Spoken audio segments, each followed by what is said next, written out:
ఈరోజు మనం BMW iX1 long wheel base electric వెహికల్ని రివ్యూ చేయబోతున్నాం. ఇది BMW నుంచి ఎంట్రీ వెహికల్ ఈవీ సెగ్మెంట్లో. ఈ వెహికల్ యొక్క స్పెక్స్ కనుక చూస్తే 66.4 కిలోవాట్ బ్యాటరీతో వస్తుంది. Front wheel drive. అండ్ ఈ వెహికల్ యొక్క హార్స్ పవర్ కనుక చూసుకుంటే 204 అండ్ టార్క్ వచ్చేసరికి 250 Nm. ఈ వెహికల్ యొక్క యాక్సెలరేషన్ అయితే 0 to 100 8.6 సెకండ్స్లో అందుకుంటుంది. అండ్ ఈ వెహికల్ యొక్క రేంజ్ MIDC వచ్చేసరికి 531 కిలోమీటర్స్. ఈ వెహికల్ మోస్ట్లీ మిగతా అన్ని BMW వెహికల్స్ లాగే ఉంటుంది. అండ్ మీరు కనుక చూసుకుంటే BMW వాళ్ళ IIM డిజైనింగ్తో వస్తుంది. అండ్ సైడ్న బ్యాడ్జింగ్ కూడా చూడొచ్చు మీరు. ఈ వెహికల్ని వేరే BMW మోడల్తో కనుక కంపేర్ చేయాలంటే పెట్రోల్ వెహికల్ లాగే ఉంటుంది, సేమ్ డిఫరెన్స్ ఏమి ఉండదు. జస్ట్ ఒక వెహికల్ యొక్క లెంత్ మాత్రమే ఈ వెహికల్ ఎక్కువ ఉంటుంది. అండ్ వెనకాల బ్యాడ్జింగ్లో L అనే అక్షరం ఉంటుంది. ఆ రెండు తప్పితే మిగతా ఏం డిఫరెన్స్ ఏమి ఉండదు ఈ వెహికల్లో. అండ్ వేరే మోడల్తో కనుక కంపేర్ చేసుకొని చూడాలంటే BMW వాళ్ళ మినీ X3 లాగా ఉంటుంది చూడటానికి. iX1 ఫ్రంట్ ఫేస్ కనుక చూసుకుంటే లార్జ్ సైజ్ కిడ్నీ గ్రిల్స్ వస్తాయి. షార్ప్ LED హెడ్ ల్యాంప్స్, వాటిని అడాప్టివ్ LED హెడ్ లైట్స్ అంటారు BMW వాళ్ళవి. ఒక మంచి SUV లుక్ అయితే వస్తుంది ఈ వెహికల్కి ఫ్రంట్ నుంచి చూస్తున్నప్పుడు. iX1 రూఫ్ కనుక చూసుకుంటే పానోరామా గ్లాస్ రూఫ్ వస్తుంది. అండ్ ఇది ఒక ఫిక్స్డ్ గ్లాస్. అండ్ దీని సైజ్ వచ్చేసరికి 9 స్క్వేర్ ఫీట్ ఉంటుంది. అండ్ ఇప్పుడు మనం సైడ్ ప్రొఫైల్ చూద్దాం.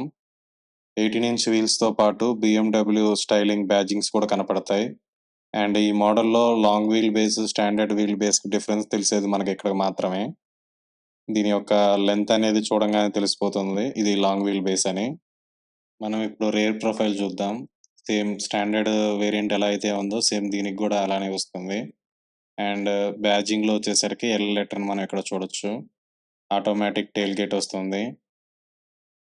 అలాగే బూట్ స్పేస్ కనుక చూసుకుంటే 490 లీటర్స్ వస్తుంది. దాన్ని ఎక్స్టెండ్ కూడా చేసుకోవచ్చు సీట్స్ ఫోల్డ్ చేసేసి. సీట్స్ ఫోల్డ్ చేసిన తర్వాత మనకి 1600 లీటర్స్ ఆఫ్ బూట్ స్పేస్ అనేది వస్తుంది. ఇండియాలో ఓన్లీ 1 వేరియంట్ మాత్రమే అవైలబుల్ ఉంది. అండ్ బాడీ కలర్స్ వచ్చేసరికి 5 కలర్స్లో వస్తుంది. స్క్రీన్ మీద చూడొచ్చు. Mineral white, carbon black and etcetera. ఇప్పుడు మనం వెహికల్ యొక్క ఇంటీరియర్స్ని చెక్ చేద్దాం. అండ్ ఈ వెహికల్లోకి వెళ్ళటానికి మనకి 3 ఆప్షన్స్ ఉన్నాయి. రిమోట్ ఒకటి వస్తుంది, కార్డ్ ఒకటి వస్తుంది, అండ్ మన స్మార్ట్ ఫోన్ కూడా లాక్ అన్లాక్ అండ్ వెహికల్ని కంట్రోల్ చేయడానికి అది వాడచ్చు. More like AC controls, lights etcetera. iX1 doors అనేవి బాగా వైడ్గా ఓపెన్ అవుతాయి. సో దానివల్ల ఎంట్రీ అండ్ ఎగ్జిట్ రెండు ఈజీగా ఉంటుంది. మనం లోపలికి వచ్చి కూర్చున్న తర్వాత మంచి లగ్జరీ డాష్బోర్డ్ అనేది కనపడుతుంది. Completely premium look.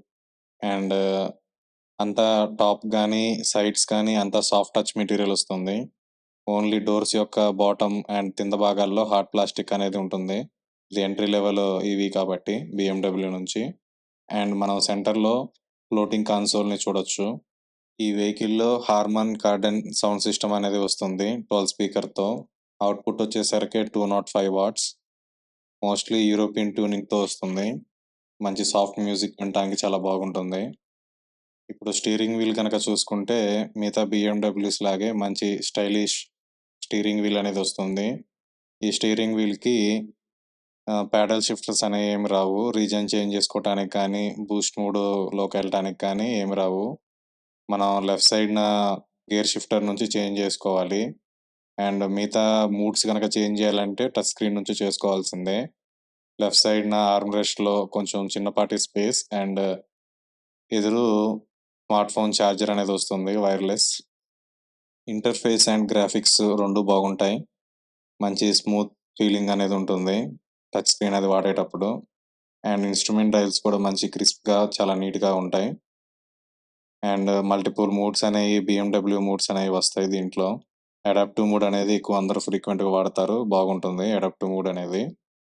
గేర్ షిఫ్టర్లో నుంచి B మోడ్ కనుక సెట్ చేసుకుంటే సింగిల్ పెడల్ డ్రైవింగ్ అనేది యాక్టివేట్ అవుతుంది. అండ్ ఈ వెహికల్‌లో 360 డిగ్రీస్ కెమెరా కూడా వస్తుంది. ఇనీషియల్‌గా లేదు. ఆగస్ట్ మ్యానుఫ్యాక్చరింగ్ నుంచి స్టాండర్డ్‌గా 360 డిగ్రీస్ అనేది ఇస్తున్నారు. సీట్స్ గనక చూసుకుంటే కంఫర్టబుల్‌గా ఉంటాయి. అండ్ ఈ సీట్స్‌లో హీటింగ్ గానీ, వెంటిలేటెడ్ గానీ, మసాజ్ సీట్స్ గానీ ఏమి రావు. ఓన్లీ ఎలక్ట్రికల్లీ అడ్జస్టబుల్ సీట్స్ మాత్రమే వస్తాయి విత్ మెమరీ ఫంక్షన్. ఇప్పుడు మనం వెనకాలకెళ్దాం. అండ్ ఈ వెహికల్‌లో మెయిన్ హైలైట్ మాత్రం సెకండ్ రో అనే చెప్పాలి. ఇప్పుడు మనం సెకండ్ రోకొచ్చాం. మీరు గనక చూడొచ్చు ఎంత స్పేస్ ఉందో. లెగ్ రూమ్ గానీ, థై సపోర్ట్ కానీ, వెహికల్ యొక్క హెడ్ రూమ్ గానీ చాలా స్పేషియస్‌గా ఉంటుంది. ఈ వెహికల్‌లో మెయిన్ హైలైట్ ఇదే. అండ్ ఎంట్రీ లెవెల్ లగ్జరీ వెహికల్‌లో ఇది టాప్ నాచ్ అని చెప్పుకోవచ్చు. BMW వాళ్ళు ఏదైతే ఆఫర్ చేస్తున్నారో. రిఫరెన్స్ కోసం నా హైట్ వచ్చేసరికి 5.9. ఫ్లోర్ వచ్చేసరికి ఫ్లాట్ ఫ్లోర్ అనేది రాదు. ఈ వెహికల్ ఐస్ ప్లాట్‌ఫార్మ్ కాబట్టి మధ్యలో చిన్న సైజ్ బంప్ అనేది ఉంది. ఇది ఐస్ ప్లాట్‌ఫార్మ్ అవ్వటం వల్ల only single motor front wheel డ్రైవ్‌తో వస్తుంది. మనం గనక కాంపిటీషన్ చూసుకుంటే ఈవీస్‌లో లగ్జరీ సెగ్మెంట్‌లో మెయిన్‌గా rear wheel driving or all wheel డ్రైవ్‌తో వస్తుంది. ఇది ఎంట్రీ లెవెల్ వెహికల్. ఈ కాస్ట్‌లో ఇంత సైజ్ వెహికల్ అనేది రావటం BMW వాళ్ళు ఆఫరింగ్ అనేది లీడింగ్‌గా ఉంది సెగ్మెంట్‌లో. యాక్చువల్లీ BMW అనేది పెర్ఫార్మెన్స్ గురించి చెప్పాల్సిన పనేం లేదు. సో, ఇది సింగిల్ మోటార్ ఫ్రంట్ వీల్ డ్రైవ్‌తో రావటం వల్ల పెర్ఫార్మెన్స్‌లో ల్యాగ్ ఉంటుందని గానీ, తక్కువ స్పీడ్ వస్తుందని గానీ, లేకపోతే ఓవర్‌టేక్ గానీ, మీరు ఏ టైంలో టర్నింగ్ తీసుకుంటున్నా సరే, బాడీ కంట్రోల్ గానీ, ఏదైనా చాలా కంట్రోల్‌గా ఉంటుంది. అండ్ సెంటర్‌లో బ్యాటరీ ఉండటం వల్ల ఇంకా మంచి రైడ్ క్వాలిటీ అనేది వస్తుంది. సస్పెన్షన్ అనేది చాలా బాగుంది. బంప్స్ గానీ, స్పీడ్ బ్రేకర్స్ గానీ, చాలా స్మూత్‌గా ఉంది వెహికల్ అనేది. పవర్ ఎక్కడ తగ్గుతుందన్న ఫీలింగే ఉండదు. మీరు యాక్సిలరేషన్ ఇచ్చినప్పుడు మీకు చాలా smooth pickup and smooth drop అనేది కూడా ఉంటుంది. బ్రేక్ మనం రీజియన్ మీద ఉన్నప్పుడు. మీరు గనక హైవే డ్రైవింగ్ కనుకెళ్తే సెకండ్ రో అనేది చాలా బెస్ట్ అని చెప్పుకోవచ్చు. అండ్ మీరు డ్రైవర్ సీట్‌లో ఉన్నా సరే, యూ టర్న్స్ తీసుకునేటప్పుడు గానీ, కర్వ్స్ తీసుకునేటప్పుడు గానీ, బాడీ అనేది చాలా స్టేబుల్‌గా రోలింగ్ ఏమి ఉండదు. చాలా బాగుంది వెహికల్ అనేది. ఇప్పుడు ఎలక్ట్రిక్ వెహికల్ అనంగానే ఇన్‌స్టాంట్ టార్క్ అనేది మనకి అంతా తెలిసిన విషయమే. సో, ఈ వెహికల్‌లో మీకలా వెంటనే ఎక్కువ అమౌంట్‌లో స్పీడ్ అనేది, ఆ పుల్ అనేది మాత్రం ఫీల్ ఏమి ఉండదు. స్మూత్‌గా ఉంటుంది వెహికల్ అనేది. స్టిల్ అరౌండ్ 8 సెకండ్స్‌లో 0-100 వెళ్ళటం అనేది చాలా పెద్ద విషయం. మీరు మోడ్స్ గనక మార్చుకుంటే స్పోర్ట్స్ మోడ్‌లో స్టీరింగ్ అనేది బాగా హార్డ్‌గా ఉంటుంది. హైయర్ స్పీడ్స్ కోసం. అండ్ ఆటోమేటిక్‌గా మీరు మోడ్ చేంజ్ చేసే దాన్ని బట్టి స్టీరింగ్ అనేది కూడా అడ్జస్ట్ అయిపోతుంది. నాకు ఈ వెహికల్‌లో నచ్చిందల్లా మెయిన్‌గా డ్రైవర్ సీట్‌లో స్టీరింగ్‌కున్న ఫీలే. అండ్ సెకండ్ రోలో ఆఫరింగ్‌లో ఉన్నటువంటి స్పేస్ ఏదైతే ఉందో, అది సెగ్మెంట్‌లోనే లీడింగ్ అని చెప్పుకోవచ్చు. బెస్ట్ ఇన్ క్లాస్ అని కూడా చెప్పొచ్చు. నేను ఈ వెహికల్‌ని ప్యాసింజర్ సీట్‌లో కూర్చొని, సెకండ్ రోలో కూర్చొని అండ్ డ్రైవ్ చేశాను. సో, నా ఫీడ్‌బ్యాక్ ఏందంటే, ఈ వెహికల్‌లో ఎనకాల సెకండ్ రోలో ఉన్న స్పేస్ అనేది మాత్రం చాలా బెస్ట్‌గా ఉంది. అది కూడా ఎంట్రీ లెవెల్ వెహికల్‌లో. అండ్ వెహికల్ యొక్క స్టెబిలిటీ హై స్పీడ్స్‌లో గానీ, లో స్పీడ్స్‌లో గానీ అండ్ సౌండ్ సిస్టమ్ అనేది చాలా బెస్ట్‌గా ఉంది. అండ్ ఎంట్రీ లెవెల్ వెహికల్స్‌లో ఇలాంటి వెహికల్ అయితే వేరే వాటిలో కూడా మెర్సిడీస్‌లో గానీ, ఇంకా మీరు వేరే ఏ లగ్జరీ బ్రాండ్‌లో గనక చూసుకున్నా సరే, ఇటువంటి టెక్‌తో, ఇటువంటి స్పేస్‌తో ఈ సైజ్ వెహికల్ అనేదైతే లేదు. అండ్ ఈ వెహికల్‌లో కన్సర్న్స్ గనక చూసుకుంటే, ఫ్రంట్ సీట్స్‌లో ఇండియన్ రోడ్స్ కోసం ఇండియన్ కస్టమర్స్‌కి కనీసం వెంటిలేషన్ సీట్స్ అయినా రావాలి. మసాజ్ సీట్స్ లేకపోయినా పర్వాలేదు. ఇది ఎంట్రీ లెవెల్ వెహికలే కాబట్టి. నాకైతే ఈ సీట్ కూలింగ్ ఫంక్షన్ అనేది ఇవ్వాల్సిందిగా ఇస్తే బాగుండేది అని నేను అనుకుంటున్నాను. అండ్ రీజన్ పెడల్స్ గానీ, బూస్ట్ మోడ్‌కి గానీ ఏదైనా పెడల్స్ కూడా ఇస్తే బాగుంటుంది. అండ్ సెకండ్ రో, సెకండ్ రోలో ఫ్రంట్ సీట్స్‌కి ఏదైనా పాకెట్స్ కనుక ఉంటే అది కూడా బాగుంటుంది. పాకెట్స్ లేవు. ఏది పెట్టాలన్నా సరే సైడ్ డోర్స్‌లో అది పెట్టాల్సొస్తుంది. పాకెట్స్ కనుక ఉంటే ఏదైనా మొబైల్ ఫోన్ గాని పెట్టుకోవచ్చు. ఏదైనా చిన్నపాటి మ్యాగజైన్, బుక్ ఆర్ సంథింగ్ ఏమైనా పెట్టుకోవటానికి బాగుంటుంది.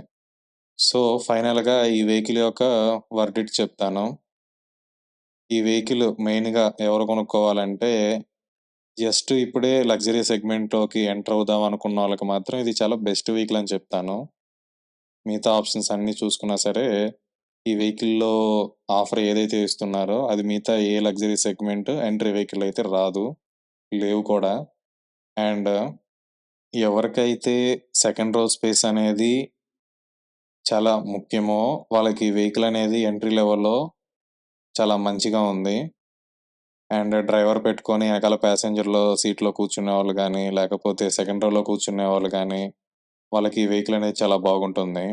ఫ్యామిలీ పర్సన్స్‌కి, ఫ్యామిలీ నలుగురు, ఐదుగురున్న కుటుంబం అయినా సరే, చక్కగా ఏదైనా ట్రావెల్ చేయాలన్నా, సెల్ఫ్ డ్రైవింగ్, రోజు జాబ్‌కెళ్ళేవాళ్ళు గానీ, ఎంట్రీ లెవెల్‌లో మనం లగ్జరీ సెగ్మెంట్‌కి ఎంటర్ అవుదాం అనుకున్నోళ్ళకి, ఈ వెహికల్ అనేది చాలా బెస్ట్ అనమాట. అండ్ ప్రైజింగ్ కూడా. మీరు గనక చూస్తే పెట్రోల్ స్టాండర్డ్ వీల్ వేరియంట్ అనేది ఈ ఈ వెహికల్ కన్నా 1,50,000 ఎక్స్‌ట్రా అవుతుంది. అది కూడా అసెంబుల్డ్ ఇన్ ఇండియానే.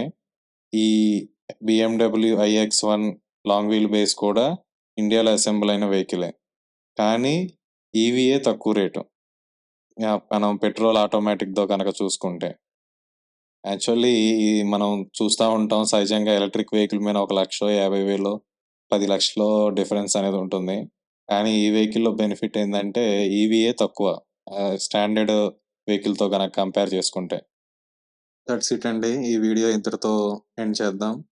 అండ్ మీరు గనక ఈ వీడియో ఇన్ఫర్మేటివ్‌గా అనిపిస్తే లైక్ చేయండి, సబ్స్క్రైబ్ చేసుకోండి అండ్ షేర్ కూడా చేయండి. Thank you for watching.